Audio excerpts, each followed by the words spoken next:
Hell, it's Base Trade TV.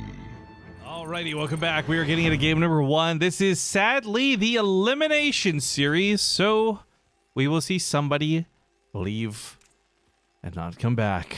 The bottom right, it is one of our 2 Terran. God damn, of course both Terran are in the Elimination match. Kelazhur, balance wine. His opponent to the upper left, going to be the blue Terran player, Clem. Now, if you guys could do me an awesome favor. We've obviously been talking about Match Drop all day, but we have neglected to yet discuss Matcherino. !Matchery in the chat will give you a link to the prize pool of this tournament. There's a couple of cool freebies you can pick up, though, so I'm going to ask for your help, obviously, and you don't have to do this. But there's some easy things you can do to add money to the prize pool and will cost you nothing. You won't have to give them your payment information, nothing like that. If you, after logging in, follow 24-Hour Fitness, and you're from the United States, it's not a chance to win. You will get a 7-day free pass to any 24-Hour Fitness in the United States. So you do 2 small clicks, add $1 to the prize pool, and get a free 7-day pass to 24-Hour Fitness. Pretty legit. But there's also added benefits where if you follow Base Trade TV on Twitter, if you subscribe to our new YouTube channel, you get on our Discord. You can also add another like $1 or $2 to the prize pool as well. Again, costs you nothing. This is coming out of other people's pockets.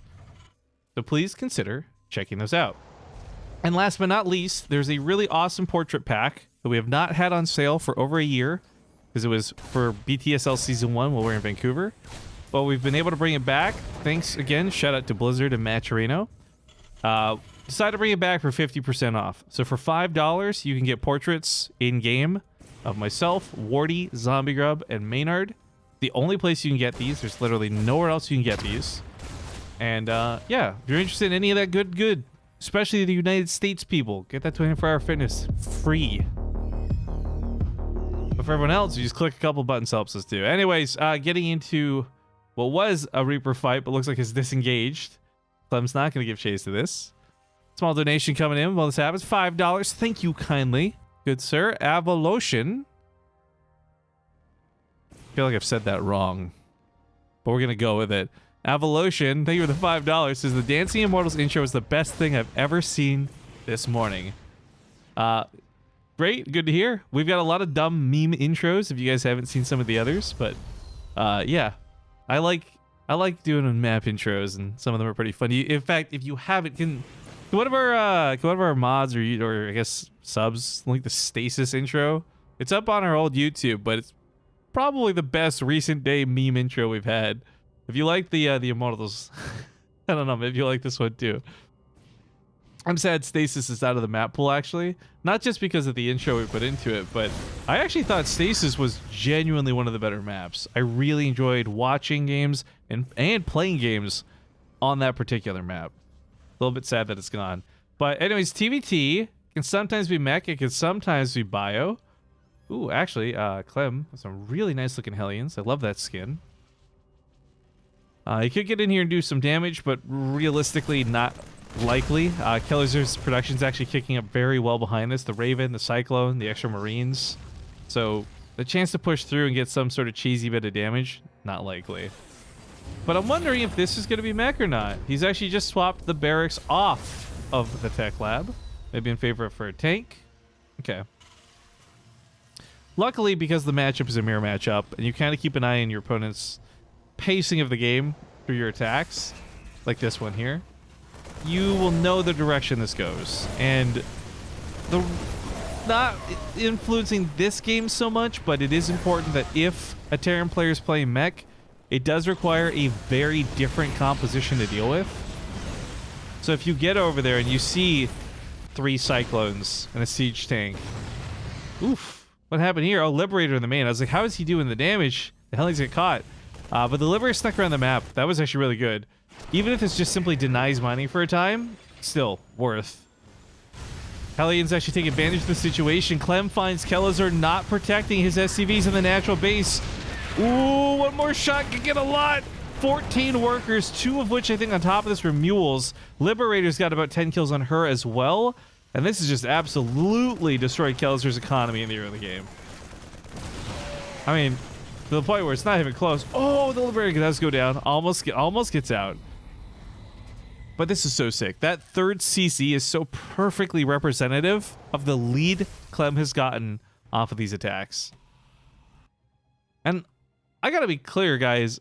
I know Kelazhur is good at TvT. I've enjoyed watching some of his matches firsthand. What I didn't realize, though, was that Clem could make him look bad at TvT. Because... like, these are mistakes that a pro gets caught off guard with. They look very silly, but it's unlikely a lot of people get caught off guard by these mistakes. So, again, less that I'm trying to take a dump on Kelazhur, I'm more just impressed by Clem and his actions in this TvT so far. This can reach the depot. That'll be a bit of a freebie. Not sure if that'll force us. I don't think that'll force a fight out of Kelazhur. Shooting the gas might, though. Abyssal Reef and New Gettysburg were the best maps in StarCraft 2. New Gettysburg was pretty okay. I actually like that one. I don't know that I would go as far as to say one of the best maps in StarCraft 2, though, personally. But Abyssal Reef was great. I mean, especially the initial conception. You guys remember Abyssal City from the NASL days? Like the first version, basically, of Abyssal Reef? Seeing bodies float up to the surface for the first time was so cool, but... okay, we've got an auto turret war. This actually goes pretty good for Kelazhur in a weird way. Not that he might win the game, but he did kill his opponent's Raven without losing his own. And if he can survive longer and get more auto turrets, then maybe some of these clutch defenses actually aren't so clutch and more just straight up defenses. But those Ravens got really low. There's not really anything here to zone out those Vikings, so that's going to be a freebie. Oh, almost gets two? Does get two. Oh, they're so expensive. The gas investment alone in a Raven. Just terrible.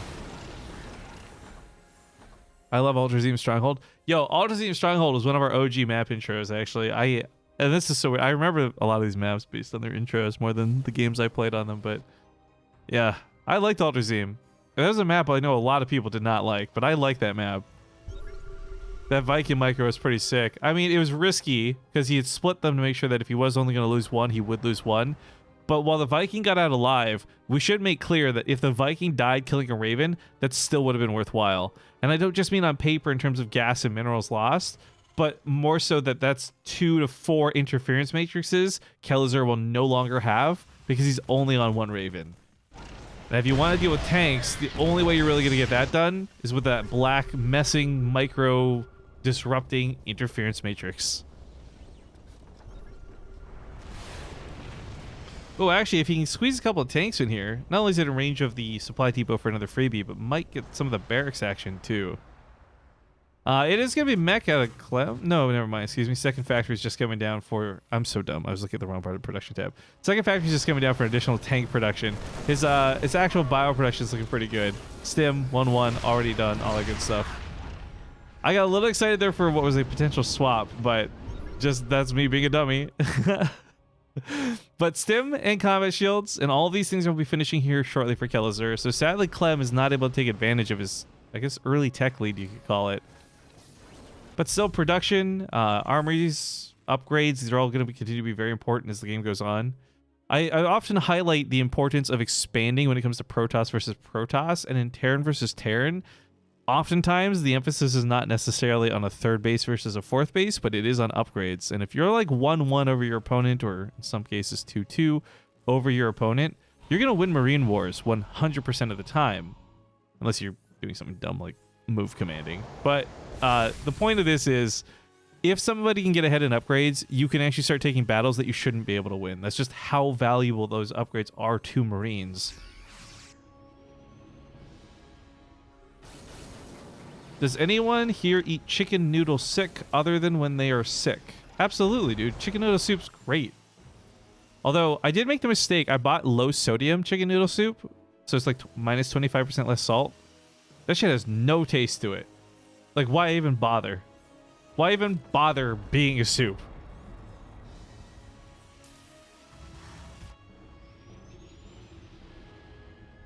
All right, the sensor tower is going to allow... If you guys have never actually seen a sensor tower, by the way, this is what it looks like. You can't see what the units are, but you know that there are units over here and that they are moving either towards you or away from you. It's a nice little thing, but ultimately not that big of a deal. It's just a forward warning. If one of these guys is still coming with an all-in, they're still going to go with that same all-in, whether you saw it with a sensor tower or not. It could be ultras. Not in TvT. Not unless one of these guys is secretly like the UED and they've been trying to train and manipulate Zerg to be under their control and their do every whim. I'm pretty sure that's not the case though, so no ultras.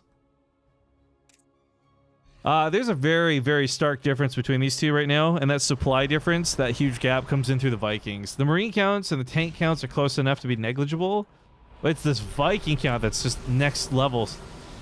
10 Vikings are not only going to zone out his opponent from using like his Raven, right? You can't dive in an interference matrix when you get that many Vikings shooting at you, but it's going to be able to poke away the medevacs, which will strip away the vision, meaning Kelazhur will have to start using scans in order to take fights, whereas Clem won't. And that's so costly to any Terran player. There's a preemptive scan, though, to see what's going on. Kelazhur immediately evacuates, says, like, I know what's going on here. I know why you scan that base. People only scan when they're ready to attack. Vikings, though, are going to kill the core. Oh, the orbital goes down. Counterattack out of Kelazhur, looking to get a bit of payback. This is going to catch more than just the orbital, however. This is that second factory that was producing tanks, and enough tanks on the high ground, and maybe Clem could have held on. But this is looking a little bit grim. He's in full retreat mode. Everybody's going to just pile on at the ramp and try and choke out there. Same with the other side of the map, but I'd say Kelazhur's a little more compromised than Clem is, because Clem just has so many extra units across the map. And these siege tanks are gross. They're physically blocking the ramp so nothing can run down it. But base for a base and maybe base trade, this is getting a little bit dicey for both. Clem has, at the moment, 45 workers to Kelazhur's 23. He's got 128 army supply to the 76 of Kelazhur. On paper, Kelazhur is so far behind that I have no clue in what universe he thinks he gets back into this game. No offense, Kelazhur. But he's going to go for it. And a base trade, you know what? It kind of, in a weird way, helps even the playing field because as things get wonky and dangerous... Okay. You maybe find that you're both unequipped for the situation, but Clem will take game 1 in this best of 3. Want some battle cruisers? I would love to see some battle cruisers, but these are live games, so I can't tell you what's going to happen. Spawning here to the upper left side, ladies and gentlemen, it's going to be the red Terran Kelazhur. And his opponent to the lower right, the blue Terran Clem. Shepard wants to know why we can't play that intro. I already went over this earlier, but to recap very briefly... even though I purchased this music and I have a license to use it for up to 1 million plays, it is getting copyright claimed by the owner of the music who I purchased this from. And I'm sure it's something automatic, but then I went to his like comment page where I bought the music and it's everybody complaining it's happening. So on account of that, I'm going to have to redo the intro for this, which sucks because this is like the hypest intro we got. I'm so proud of it. But the whole point of starting over on YouTube was to get away from the copyright drama, so I feel like the best way I can do that is just skip the intros on this one for now. Which is a bummer. But it is what it is. Anyways, if you are just tuning in, as Shepard has said, sorry I missed that earlier because I'm just tuning in. If you have missed out on everything that's been going on in the group, this is the elimination match. One of these guys will finish the tournament in the bottom 8, excuse me, and only earn $25 in prize money. I mean, granted, okay, it's a couple of best of 3s to still get $25. Not too shabby. But obviously, you want to be in the top 2 that advance out of the group. I'm pretty excited for that, by the way. And if you haven't been, again, what's going on? We've got Mana versus Raynor in the winner's match. That's coming up next. The hypest intro is totally the I can't do it. My voice will kill me. But yeah, Stasis is a pretty good intro too. Why not copyright yourself before anyone and then you get the revenue? Modern problems require modern solutions. You know what? So the original plan, right? Before we worked this out and decided to start over on YouTube, I was trying to get a friend who I could trust to actually go ahead and copyright claim every video on Base Trade TV, and I wouldn't dispute the claim, right? Then they would collect the money and give it back to me. However, we realized how illegal that was and decided against it. So that's why we ended up starting a new channel all over from scratch. What level key is this? This is a mythic 200, dude. It's StarCraft. This shit's way harder than Warcraft, okay? Okay? You know how difficult it is to play this game, Juku? Meanwhile, you just play a Death Knight, you roll face on the keyboard. Oh, Bone Storm! Ugh. Oh, I did an 18. Cool. Shut up. Got an alt demon. Okay. Anyways, I got to focus back on the game, but a little bit of a poke out of Kelazhur. Kelazhur does a really unique wall on this map, and I love it. The first time I saw him do this, I thought it was a mistake, but I realized quickly how effective it was at cutting out Reaper attacks. These two Reapers, by the way, speaking of attacks, just picked off the SCV building the starport. Now, even if he loses the Reapers, which I hope he doesn't, this has been pretty worthwhile, I'd say. Because when you delay that starport, you also delay what comes out of that starport. And whether it's a Banshee or otherwise, it's not something you're going to want your opponent to make. But here's the wall that Kelazhur does. Now, at a glance, you got to think, like, what benefit does this serve? Well, it does still actually fully wall off the main base, but it prevents Reapers from getting up and in so easily. They'll only have to go over here, for example. And we see Protoss do this a little bit, if you guys have noticed. I think it was even earlier, Mana was building the Pylon Gateway Cybercore combo. And it's really this map, and that's it that you can do it on. It's a unique little thing, and I think it's kind of a cool nuance that some players have figured out, because with just slightly different building placement, you actually change the pacing of the early game if your opponent wants to get aggressive. What a nerd. Hey, Tom. Bone Storm, what a throwback. Dude, Ice Crown Citadel, stupid boss. Oh my god. There's some sounds that just never get out of your head. Like the Donkey Kong 64 intro. I'm never going to be able to forget that no matter how hard I try.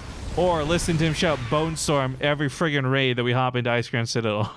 I'm going to go down nostalgia road at this point. That's going to feel bad. But yo, the Donkey Kong 64 rap to this day is still like the one song I always catch myself singing. I haven't actually played a Nintendo 64 in over a decade. I haven't seen that intro like for a while. Yet I will find myself occasionally in the shower and I'm like, DK, Donkey Kong. What's wrong with me? Someone fix my brain. Okay, there's a second Raven coming out of Kelazhur. Last time he went to 3, but I feel like that was a little bit more desperate than planned. However, we have seen a couple of Koreans experimenting with more Ravens.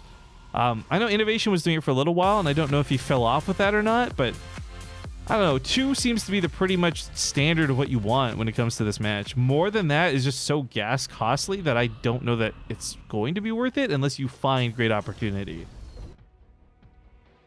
Johnson Rod 80, thank you for the 11-month resub. I had StarCraft Brood War on N64 says Toss Duder. I'm so sorry. You and Zombie Grip have that in common, I guess. I played it once and I returned it immediately. It was so tough. It was so bad. Auto turrets come down, let loose and fly it. Interference matrix even to top off with that tank going out of commission. Kelazhur goes in and goes for the push, but well, maybe he could have traded out down to the last and came out barely ahead or barely behind. This is not a great fight for him. Both the Ravens are alive on both sides, though, which is good. So if they withdraw, they can just repair up, and it's not the end of the world. Viking production coming out to follow. I think what kind of sucks is Clem had a really good handle that first game, and his... Whoops. How did that okay. Sorry about that. Whatever. As Kelazhur got pushed back, like he never was able to himself push back, which was really unfortunate. And if you can get that kind of momentum, you can maintain that kind of a lead in a TvT. It's a lot easier. It's a lot harder to do than it looks. So mega props to Clem again. Just a little shout out to last game, all things considered. But this time Kelazhur's fighting on much more even footing, right? He's got similar units. He's not behind getting Vikings out, so he's not just going to automatically lose the air war. The Ravens are still alive, so whether it's auto turrets or interference matrices, still works going forward. But yeah, a little bit of a pause out of Clem. Hopefully nothing serious. Maybe someone's at the door. Hashtag dad goals. Oh, you want me to start telling bad jokes on stream? Because we could do that. Set a very low bar of like a $2 donation goal for me to tell a prom joke or something. No, please no, stop it. Stop. You know, I ordered a dictionary. No, excuse me. I ordered a thesaurus off of Amazon recently. And I love, by the way, side note here. Okay, this isn't part of a joke. Let's just pause everything else for a second, right? 2-day and 1-day delivery is so sick. And I had a friend who recently moved out of Vancouver to a much more like in part of BC. And the fastest delivery they get is 5 days. And I was like, oof, I'm so sorry for your loss. That's gotta hurt. But anyways, I ordered the Thesaurus off of Amazon, but when I got it, it was just full of blank pages. I had no words to describe how upset I was.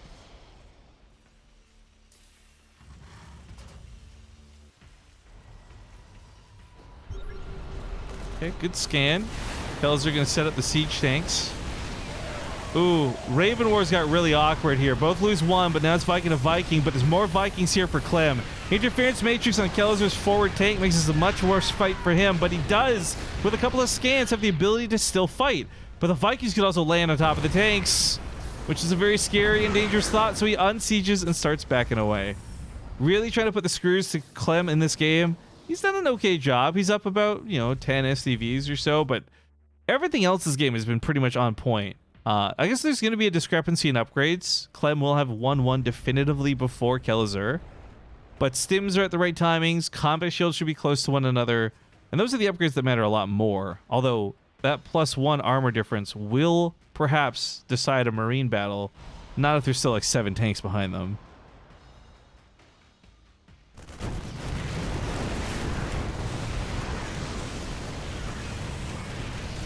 Vikings on the ground do a lot versus mechanical. Landing his own Viking seems like a bit of a mistake out of Kelazhur.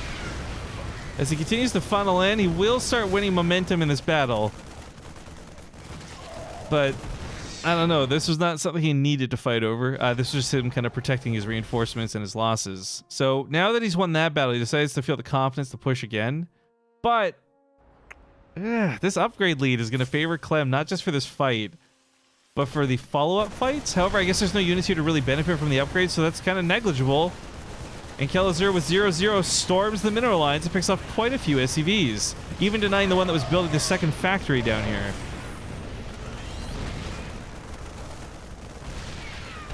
Neither player with combat shields yet, so they are still on even footing in that regard. Liberator sets up on the other side of the map, grabs a couple of SCV kills here, denies some mining. Same way Clem, he's had to pick up his base. He just abandons it.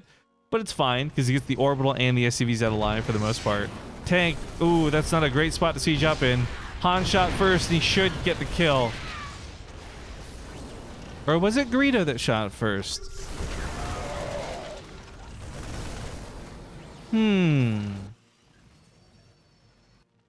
Base is set back down, so it gets back to mining here pretty quickly. That's going to be a pretty big blip on the income graph. But even before that, Kelazhur was already quite a bit ahead, as he has had more workers for quite some time. There was no first. Han just shot. They both shot together. Jar Jar shot first. Dude, Jar Jar Binks, aka Sith Lord Jar Jar Binks, is that who you're talking about? Darth Jar Jar? Oh wow, Kelazhur with that focus fire and the stutter step. I expected this to be a little bit awkward for Clem. I didn't expect him to lose so much. GG's get called, and we're going to go to another game 3 as Kelazhur ties up the series. Definitely not where I expected the game to end, hence me going a little off topic, but all right. All right, where we are. Okay, it's game number 3. Things are tied up 1-1 in this TvT battle for the Elimination series. We're going to see which player exits the tournament here, which feels a little sad, man, but to the top right, currently living in the Netherlands, it is going to be the Red Terran, Kelazhur. And I guess that's the general life update if you've missed that same update I make every time I introduce him in most of these tournaments. But yeah, Kelazhur has been living in Europe for quite some time. It's not a recent thing.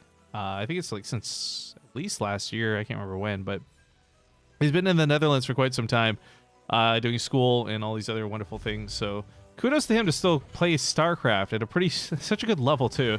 His opponent to the bottom left, however, just starting his StarCraft life, it feels. At such a young age, he's got a lot ahead of him. We've got the blue Terran player, Clem. Now, it's a little bit difficult to discern which of these players I think is going to take this final game, because I kind of feel like, and maybe I'm wrong in this, and I don't mean this in a particularly negative way, but I don't feel like either of them won the games that they won so much as their opponents lost the games that they lost. Like, that was like game 2, right? I don't know what that was in the middle of the map with Clem. He was A, out of position, B, couldn't run away from the Marines. It's just no reason to be there in the first place. It was all kinds of awkward, right? And that may have just been the straw that broke the camel's back on top of many other things that have been going down. But it's just strange to see, right? Not throwing is the hardest part of StarCraft, says Turkey Dano. You know what? It sounds like such a joke, and it sounds like such a meme, but I really, truly believe a lot of pros would agree with that sentiment. Because I have seen so many games firsthand where somebody is definitively ahead, and maybe it's because they're cocky, or maybe it's because they're like not used to late game situations, whatever. I've just seen people throw such big leads, and it's always like, how do you do that? But I'm sure if I look at any of my own games, I'm also just as guilty. So it's not a judgy thing. It's just, it's a true fact. People just throw games in StarCraft.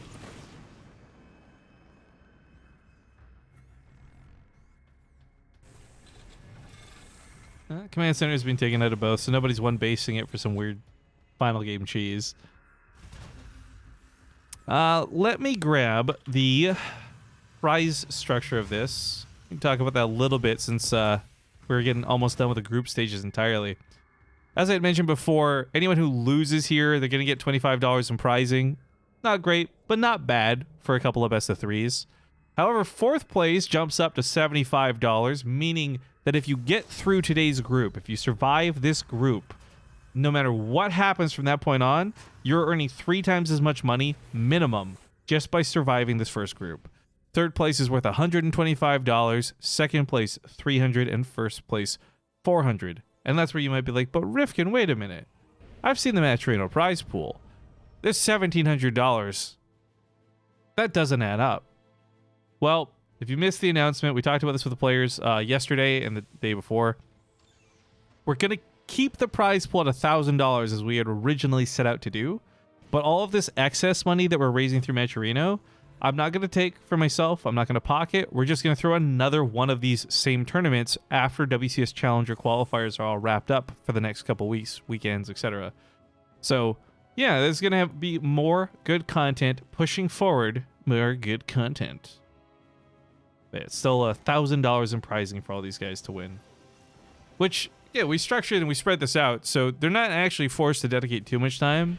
It's a fairly short tournament in the grand scope of things, but hey, more StarCraft is always good in my book, so I'm not going to complain. How do I use Matrino? Macromancer, if you go to the website, in the top right, you got to log in, use your Twitch or Twitter or whatever.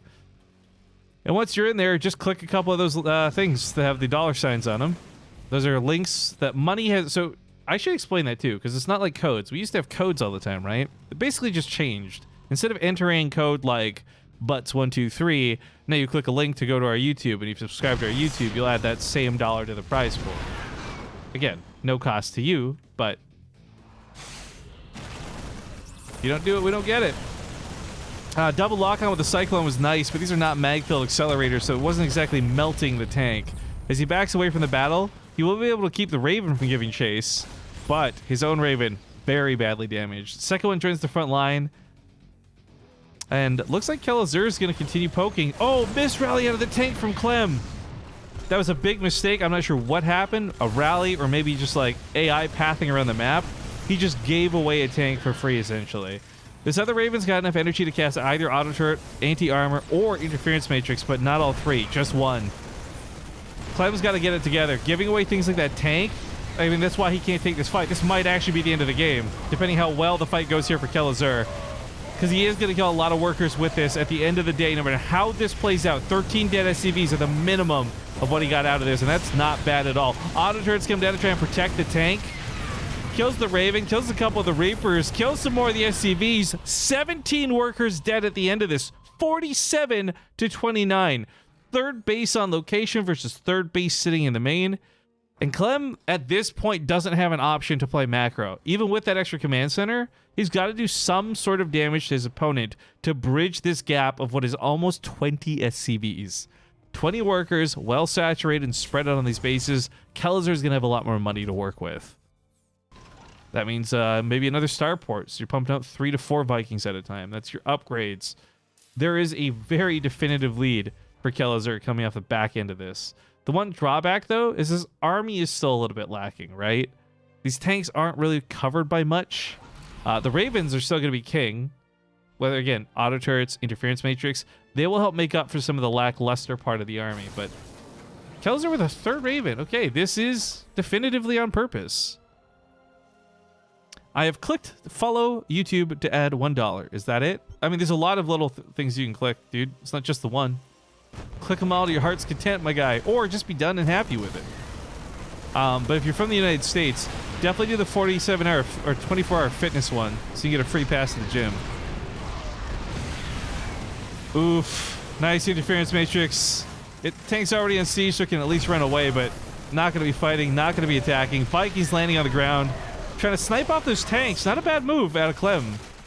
Kelazhur is actually kind of out of position for that, but here we go. Vikings are on the ground, so they are shootable by the tank. That's weird to say out loud, but tank kills Vikings. What's a gym?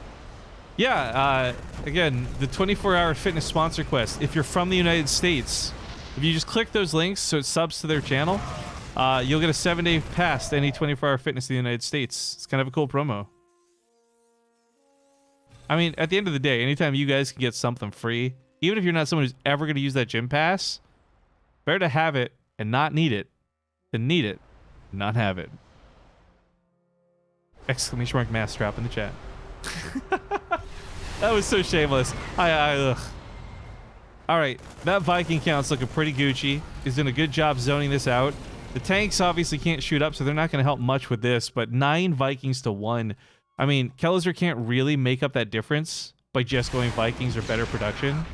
I've seen crazier games where, like, you've got Innovation and Gumiho building, like, 9 starports, and we just see insane Viking production, but that's not what's happening in this game.